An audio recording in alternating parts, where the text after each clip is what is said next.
I'm Deepa. Welcome to my class. Today we are going to study about semi-empirical mass formula. In nuclear physics, the semi-empirical mass formula is used to approximate the mass and various other properties of an atomic nucleus from its number of protons and neutrons. As the name suggests, it is based partly on theory and partly on empirical measurements.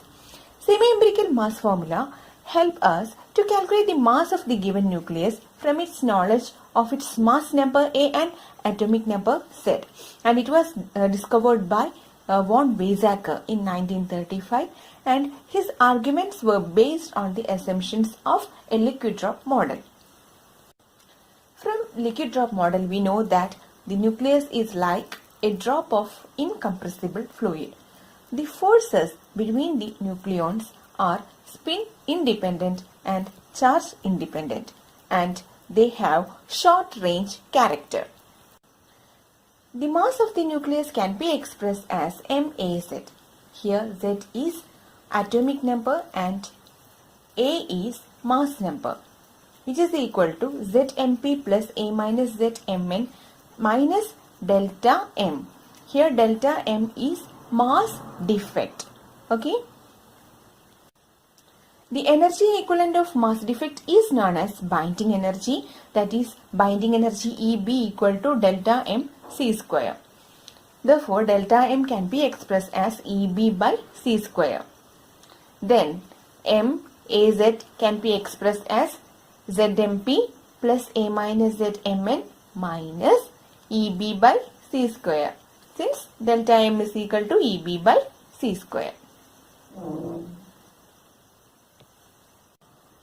Von Weizsäcker used the essential ideas of the liquid drop model to calculate the binding energy EB in terms of number of terms such as volume energy, surface energy, Coulomb energy, etc.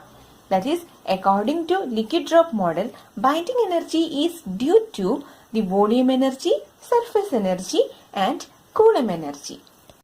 So, let us check what is volume energy and what is surface energy and what is Coulomb energy. First of all, we are going to study about volume energy. Binding energy of a nucleus is proportional to the total number of nucleons within the nucleus, and the total number of nucleons are comprised within a particular volume. So we can say that the binding energy of the nucleus is proportional to the nuclear volume and hence called the volume energy. Okay, the volume energy can be expressed as EV, and EV is directly proportional to A.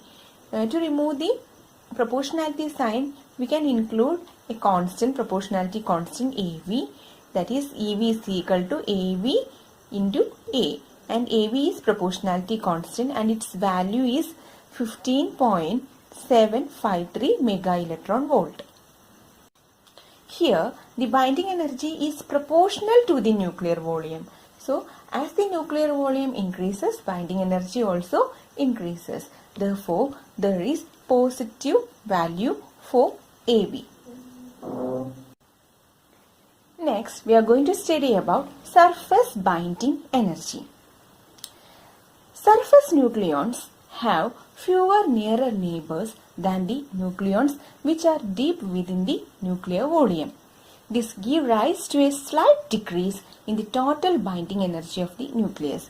This decrease is proportional to the number of nucleons on the surface, and hence it is proportional to surface area of the nucleus. That is, as the surface area of the nucleus increases, the binding energy decreases.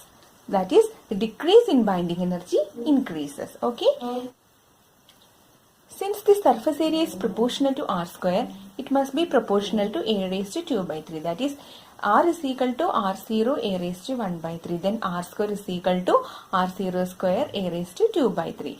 That is, the surface area is proportional to A raised to 2 by 3.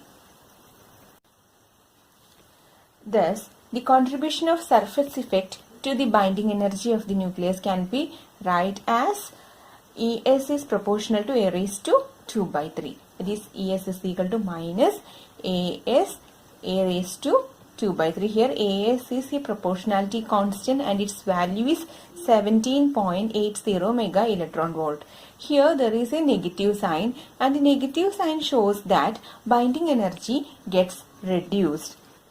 This effect is similar to that in a liquid drop where the surface nucleons are less tightly bound and therefore evaporate out more easily from the liquid.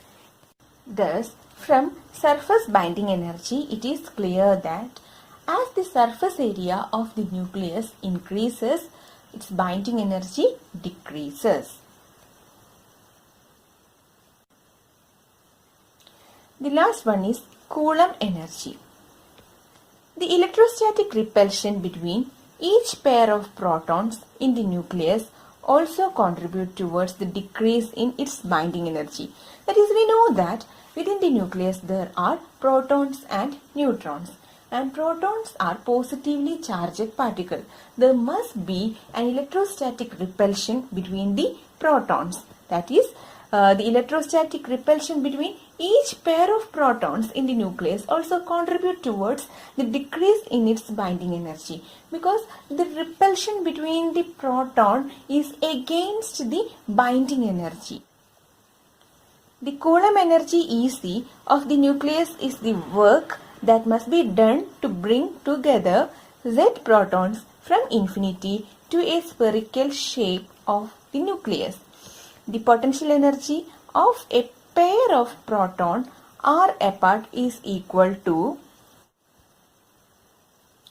V equal to minus E square by 4 pi epsilon 0 r. Since there are Z into Z minus 1 by 2 pair of protons, we can say that EC is equal to Z into Z minus 1 by 2 into V, and substitute V. Then we get minus Z into Z minus 1 by 2 into E square by 4 pi epsilon 0 r. That is minus Z into Z minus 1 by 8 pi epsilon 0 into 1 by r average. Here E can be neglected. That is, when expressed in electrostatic units, E square is equal to 1. So there is no E term. Then 1 by r average is the value of 1 by r averaged overall proton pairs. If the protons are uniformly distributed throughout the nucleus of radius r, then 1 by r average is proportional to 1 by capital R, and hence to 1 by a raised to 1 by 3. Then EC is equal to minus AC into Z minus 1 divided by a raised to 1 by 3. And AC is equal to 0.713 mega electron volt. There is also a negative sign. It indicates that as the pairing energy increases, the binding energy decreases. That is, Coulomb energy is negative because it arises from an effect that opposes nuclear stability. Thus, the total binding energy is the sum of its volume, surface and Coulomb energies. That is, total binding energy is equal to EV plus ES plus EC. That is, AVA minus AS a raised to 2 by 3 minus AC Z into Z minus 1 by a raised to 1 by 3. The binding energy per nucleon is EB by A, which is equal to AV minus AS a raised to 1 by 3 minus AC Z into Z minus 1 by a raised to minus 4 by 3. Graph is drawn between EB by A, and from the graph it is clear that it is approximately resembles to the empirical binding energy curve, and this shows that liquid drop model has some validity. Okay, that's all for today. The continuation of this class will be in the next video. Thank you.